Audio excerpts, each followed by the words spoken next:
Hello, you wonderful people, and welcome to another episode of Super-Fanta-Fi. This being a show where we talk about TV shows of the supernatural, fantasy, and/or science fictional genre. For today's episode, I'm going to talk about the latest episode of The Outpost. A lot of interesting things this episode, so let's break everything down. First and foremost, we learn a little bit more about Reb, and in particular, her people, her section of the Black Bloods, essentially. It turns out a long time ago, the Black Bloods obviously were at war with the humans. The plan was for one Black Blood to get behind enemy lines, open up a portal to the realm of Shadow and Ash, because that's where the Black Bloods and their Lakiri went into that world, and then they were supposed to attack, but they never did. The portal was never opened again, and has been closed for basically 300 some years, I would assume, just because the whole conversation between the Dragman and Reb last episode kind of makes it seem like she's fairly much older than what she is. Which also, once again, still begs the question, why is her brother still around? That must mean that at least some subsection of that group of Black Bloods never went through the portal. They were kind of on the outskirts. But then again, it's like, that's his sister, remember? So I guess, well, once again, I have to correct myself. It's got to be that situation of they're all tied to... Every Lakiri is tied to one of them. So that dude that, obviously Talon killed last episode, that dude who's Reb's brother, he must have been tied to Bafnaro. I think I brought that up last episode too, but now it kind of seems like that might be more to the point, because it's like, how would he be out any other way? Like, if they closed the portal, made sure no one else could get through, especially if he's supposed to be like 300 years old, like his sister is, yet he looks as old as he is, that begs a question. So, but it turns out that people from Talon's tribe backstabbed the people that were inside, and they worked with the humans to never open the portal again. So once again, kind of going back to the whole conversation of pure bloods versus non-pure bloods, it must mean that there was some integration between Talon's tribe and the humans, meaning that her tribe are probably, like I said, a lot more diluted. It's kind of like a Saiyan thing of like, okay, Goku and Chi-Chi had Gohan. Gohan had Videl. Videl she's a fourth Saiyan. It's kind of that same thing of like, over the generations, the Black Blood in them has diluted to the point that they're no longer pure bloods, because they're not 100% pure bloods. They're a mixture of human in there, probably, potentially. I don't know. So Reb is planning of like, okay, like we save, like it's like you thought that destiny that, Wolf brought up to you last season, you thought that was about you. No, it's about me, a pure blood. That power should be mine. You're basically here to just give it to me. I open the portal. I bring all my brothers and sisters through, like all of the Black Bloods and the Lakiri, and we run things. Essentially, we'll wipe out the humans. Why they have such bad blood with the humans? I mean, to be fair, humans did wipe out all of Talon's village, so it is a situation that obviously it's more so probably humans have an issue with the Black Bloods rather than the Black Bloods have it. It's just probably like it started with humans, and subsequently since, Black Bloods have always hated humans and don't think they're worth anything, which obviously some humans have kind of proven that, but there are humans that obviously Talon is close to that have shown that people are good, not everyone's, because even knowing what people know about her, what she's capable of, people embrace her. Obviously Gwen's got her ulterior motives. Garrett kind of fell in that same line, but Jonzo doesn't treat her any different. Jonzo, I kind of said it weird. You get what I'm trying to say? It's just interesting. So Talon's dealing with the thing of like, okay, so what am I supposed to do? Like, because she's starting to kind of doubt herself. Right? She was believing like, okay, maybe I am the one to do this. But now it's like, because she thought that because, hey, I'm the last Black Blood, but apparently I'm not. She's here. Because for her, it's like, I can't even gain control of the demons she has. Who am I to lead an entire demon army? Who's to say I can control all that, Especially if those demons, or those Lakiri, are all tied to other Black Bloods, So it turns into a whole complicated thing of like her not being sure of her destiny. Like she kind of threw it off, maybe that's not me in the beginning, but I think now she kind of believes like, no, this is me. This is the way to get back at, the Prime Order and everything.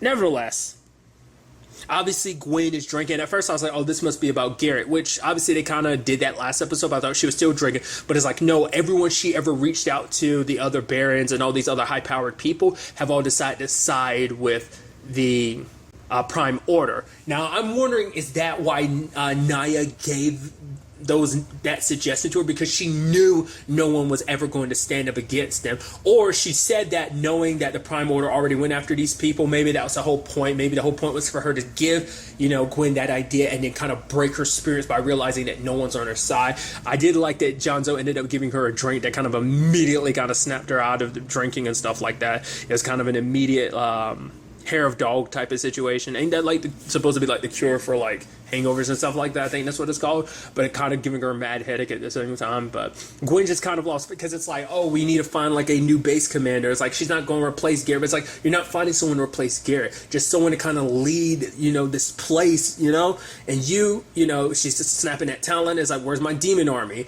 Jonzo, what about this plagueling thing? You still haven't found a cure for it. It's just she's stressing out because she thinks that when it's all said and done, the Prime Order can march.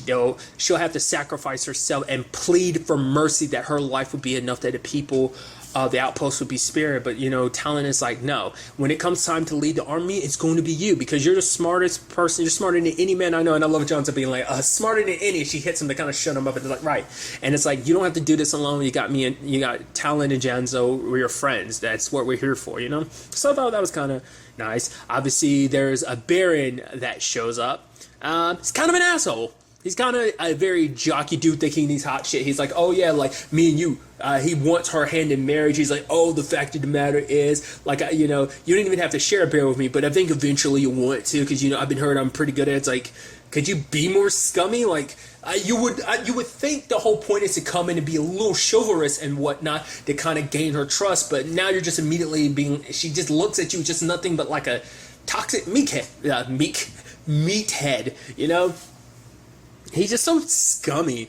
And she's like, oh, you think I'm going to respond to that? But I do like Gwen be like, oh, do you play cards? You literally just showed me your hand because now you made me realize how valuable I am. Like, because I am the royal. I'm literally the only royal. People want to come to me if they want to kind of get access to that throne and power. Because for the Baron, it's like, oh, dude, I just want to have a child with you. Which is like so interesting because like you're proposing marriage and immediately you're like, yeah, like, let's have a child, so we can have a son. Basically, that son, he just wants his name to be associated. He wants the legacy to continue down the line of one of his offsprings being on the throne, and it just be like the legacy goes on and go forth, and then like the legacies could always look back to like, oh, we all descended from this Baron. That's what he wants his name to kind of live on. But obviously Gwen's not, like, Gwen's kind of caught in that position of, obviously she doesn't like him. She says she's not going to go down that route, but maybe she will if it means putting the needs of others before her. That's actually something that kind of came up before last season, the whole her and Garrett situation. Her dad was kind of stressing that,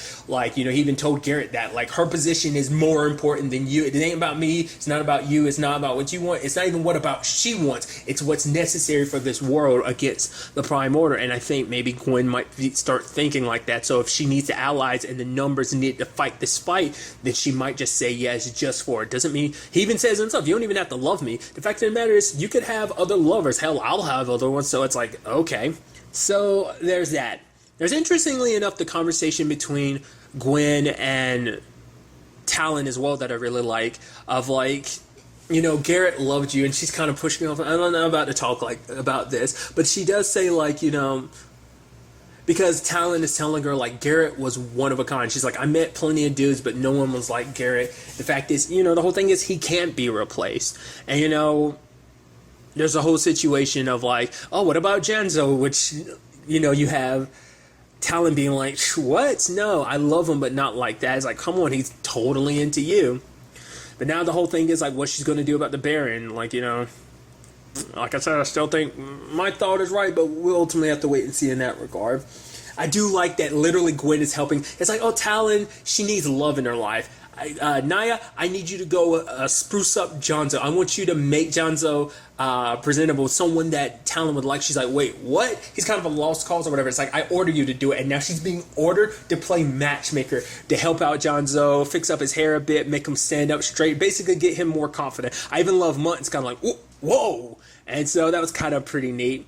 But obviously, the Baron's kind of a, misogynistic asshole. And he's talking about, oh, Naya, and he pinches her butt. Jonzo actually stands out to him, kind of gets laid out. But then you have Talon lay his ass out. It's like, yo, that's my friend. Bam, bam, bam, bam.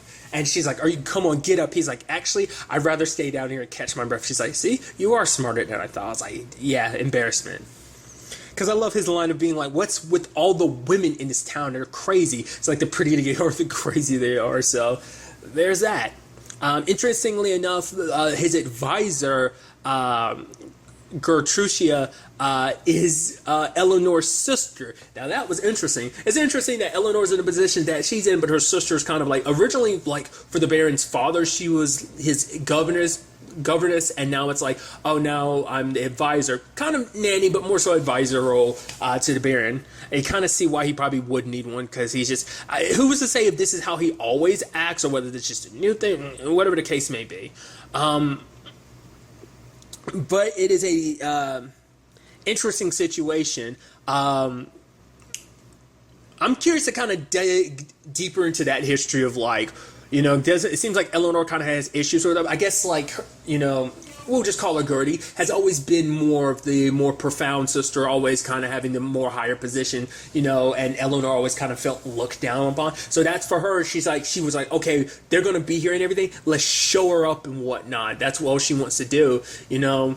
Wants to spruce the place up and everything like that. Her Calypso business is doing well. She is rich, but for her, it's like, I'm secretly rich, and that's the same thing as being poor. And it's this whole complicated thing of, like, you know, also her new son, Borgin, apparently skimming off the top because he gives himself a very nice coat. But it's like, oh, no, I got to look, you know, essentially fresh to make, you know, these trades and stuff like that. If I look all haggard and everything, you know, got to fit the part and whatnot. But, it's interesting because for her, like, obviously, you know, months ago, like, oh no, a lot of people respect you. It's like not the right people, the people with power. You know, obviously, more so than anything, she wants to show up her sister. You know, it's like, oh, here I am, like, running this secret. Because for her, it's like her way of, yeah, she's getting money off the Calypso business, but it's a very nasty job. It's not like she's doing a very, like, glamorous job to get all this money. It's like she's literally selling drugs that come from the flies that are in plaguing stomachs, you know, so it's like, you know, and that's even something Monk kind of brings up, because obviously she's trying to sell more and keep up production, but Monk's kind of like, that means we want to sell a whole bunch. Does that mean we're going to be killing a whole bunch of people, turning them into plaguelings? And she's like, shut up. Once again, showing that she doesn't care. Just her need for power and position outweighs everything else. It doesn't matter what the ramifications are going to be. It's not going to mean much when you have all this power and everything, and you've literally helped dwindle the human race so that the Greyskins can come in. Like, you've already got wars on many different fronts, everything with the Prime Order. You're just helping this situation along. You know, as long as I get mine, who cares? But I think there's probably going to be something that circles back around that's going to potentially make her reconsider. Like, I think there's going to be ramifications for this, and probably ones that she won't see coming, because that's usually how these things go. But we'll ultimately see where that goes. I'm interested to get some more interactions between her and her sister. Like I said, find out, like, why are they at odds? Why are they really spoken? Why didn't she know about, you know, Eleanor didn't know about Gertie's position and stuff like that, you know? So I figured something was up the moment they locked eyes, and she was like, wait, kind of had that look like Eleanor, and Eleanor was like, shit, and kind of ran back inside. So interesting on that front.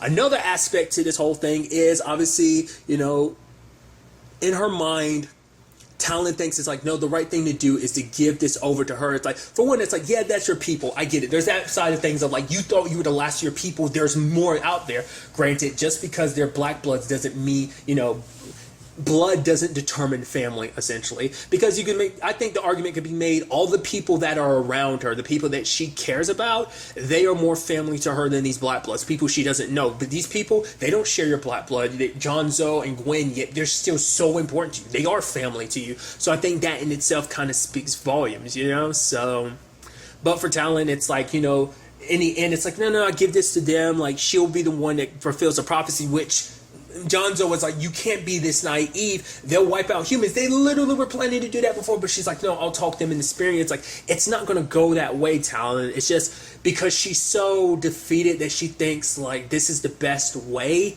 out of this situation. It's like, it's going to be my mistake to make, but it might be a mistake that you don't realize the grand consequences for that. There will be ramifications that she just won't see coming, you know? In her case as well. So it's definitely going to be interesting on that front. Because even Reb's kind of got the feeling like, oh, she'll willingly give it to me when she comes to realize. And sadly, she's kind of gotten inside of Talon's head of like, I can't help out with the situation. If I want to help with the Prime Order situation, probably thinks turning to Reb, who can actually control the demons, would be the best option. It's going to be interesting because obviously it does pass by, you know, willingly. But even when Talon potentially willingly tries to give it away, will it go away? Or will it be a situation where it's like, no, it's kind of stuck with her because maybe some part of her heart isn't willing to give it away? I don't know. We'll see. It's interesting because even Reb had said, like, I know I've said the word interesting a lot. I say the word interesting a lot in these recordings, but I feel like I just said it so much back to back right there. It's just kind of obnoxious how often I say it. I do apologize. But the Dragman had talked about, well, Rabbit talked about the fact is that the Dragman, it's like, she didn't just accidentally choose my name to give to you to open the portal. So it means the Dragman knows that this is the, but it's like, is that 100% the case? Does your Dragman have something else at play here? It's like, you might think you're the one, but it is talent, and it's just like, maybe this is all the train and prepare talent for what's to come. Like, this is a piece to a much larger puzzle. Because the thing is, it can't just be about you, because that does beg the question, why this particular demon, why this particular black blood? That becomes the question of like, why? But it, like, once again, the Dragman has the pieces to the puzzle, just has to unveil things in her own time, because talent has to be ready, I think. Like I said, we'll see. And then finally, there's a whole situation with Withers coming across the scene, and it's like, no body. So only thing left is Garrett's sword and the blood stain from where he was. So the question then becomes, is Garrett still alive and he was captured by Dread and Essa, got her name that time, or is it supposed to represent the fact that after getting stabbed and they left, he woke up and he dragged himself away? My mind was on one, but hey, the possibility could be two, that he did drag himself away.